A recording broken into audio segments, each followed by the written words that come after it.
Hey, it's Chris with Simply Japanese Maples, and today we're going to look at 5 underrated Japanese maples.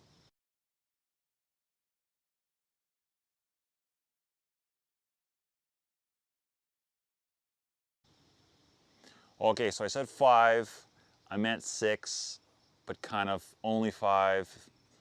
What I'm trying to say is there's one that looks a little bit like the other, so we're going to call it 5, but there's a bonus. Okay, let's go with that.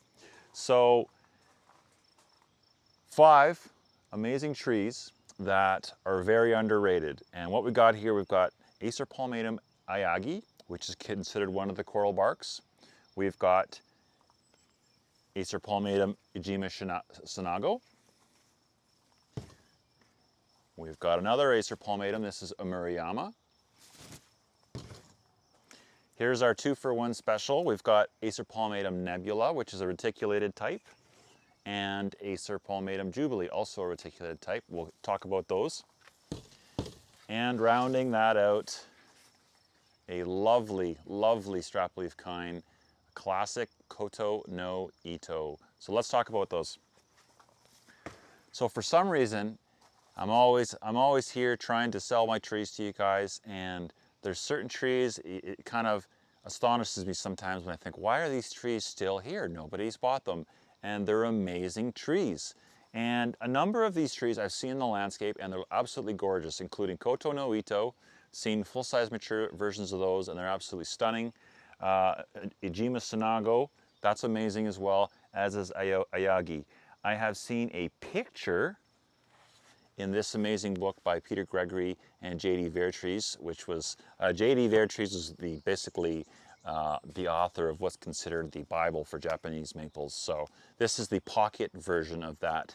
And in that pocket version is a picture of Omurayama here in a mature form. And its calling card is that it has this amazing, almost weeping willow-like structure the older it gets. So the older, more mature this gets, this thing just starts cascading down like an amazing umbrella, and not like our weepers, but completely different because the leaves are different, and it's got this arching shape, and then sort of cascading down from there. And sometimes I've seen these and they're a bit more like a bush shape, but I think that's where you can kind of prune it a little bit, take out some of those lower branches. But so that's pretty amazing. Look at this, Omurayama. So we've got a few of these trees here, and they're just sitting here. No one wants them. Amazing tree. Pretty cool leaf shape, and you give it some sun, it gets that sort of burnty orange look to it. Less sun, it's going to have more greens. And so as a younger plant, it's not going to have super cascading shape. It's going to be growing up and up and up, and then eventually, as it gets bigger, it's going to really start having that heavy cascading shape. So coming back over here to where we started, Oyagi, one of the coral barks. So this has a strong pea green kind of like bark color, and in the winter this is really going to be shining. It's kind of an interesting tree actually, just how it's almost like, especially from underneath the leaves, it's like the leaves and the stems almost have the exact same color, but they don't. The leaves are almost a yellowy green. The newer the leaves, the more yellow look they have. And so this is a great one too. This becomes a big upright, kind of medium-sized leaves, and this is actually the parent to Shin Shidava Gold, which is pretty popular, popular dwarf. So this is an awesome one too. I have a bigger one of those, but an elk has gnawed it down to not much left of it. Thanks a lot, Mr. Elk. So then I'm going to go to Koto no Ito, and it doesn't look like much now, but the bigger this tree gets, the more fabulous it gets. It starts to spread out, arch out, and just becomes this amazing medium-sized tree that just gives almost like a tropical feeling. Any of the bamboo leaf, the strap leaf kind, I find just kind of have that sort of tropical sort of look to them. And Koto no Ito is a classic. It is a killer tree. Can't say enough about it. Got this green color spring, like a chartreuse green in the spring, and then it gets a bit darker green. Then you get some oranges and yellows in the fall. And that's a tree that'll be about 10, 12 feet tall eventually. And finally, well, let's back it up here a bit. Omurayama, so that's again going to be kind of a medium-sized tree. Ijima Sinago, which we haven't talked about yet, is going to be a large tree in the landscape eventually. And this is a really cool tree. I really love the different colors on this.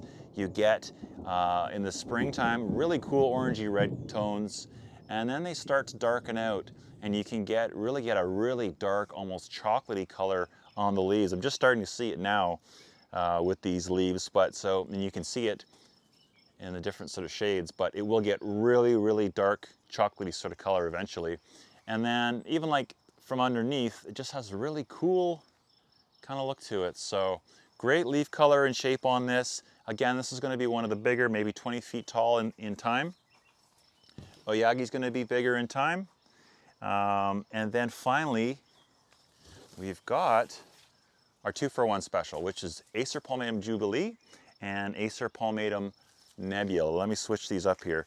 So I forget which one, but one of them is a much newer introduction. They're both very, very similar, reticulated style. We can still kind of see this is sort of more late spring look on the leaves. And so that's Nebula. And this one over here is Jubilee. Now with a bit of sun, you're starting to get the reddy, pink, orangey tones on some of the leaves. And stuff that gets less sun still has more of the strong reticulated leaf look. Now Jubilee is going to be the smaller of the two, 6 to 8 feet in 10 years, whereas Nebula is going to be more like 8 to 10 feet in 10 years and then bigger in time. Most of our ghost trees are typically kind of medium-sized trees, you know, anywhere from 10 feet tall to 15 feet tall. And of course, they all like afternoon shade or definitely something less than the strong afternoon hot sun. And the reason I said this was a 2-for-1 because they're both very, very similar, both spring, summer, and fall. One of the main differences I've found is with Nebula, which is this guy, is the leaves can be quite a bit bigger. Not quite a bit, but definitely noticeably bigger than on Jubilee. So 2 great trees either way. In the spring you get some cool pinky tones, and sometimes like the leaves are fully like a pink color as they're leafing out, and then they get kind of a bit more pink and green, and just 2 awesome trees. So that's 5 plus the bonus one, underrated trees that I couldn't recommend more. And any number of these, all of these trees could be container trees if you wanted, but definitely recommend them highly. Guys, simplyjapanesemaples.ca is where you find these trees and many, many more, and we still have lots of amazing trees. We're still shipping.